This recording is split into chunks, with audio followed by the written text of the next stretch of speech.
Here I've got Sharp C10 and let me show you how to change ringtone on the following device. So at first let's open the settings, then find and select sound and vibration and go to phone ringtone. It's time to select the one that you would like to apply, so let's start with CPU, let's check it. Make sure that your tune is on.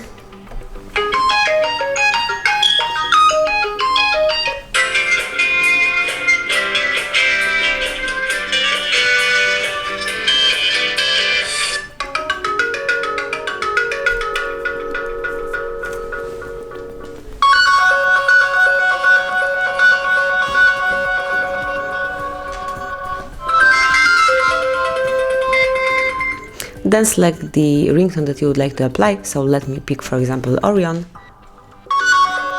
And now let's go back, and that's basically it.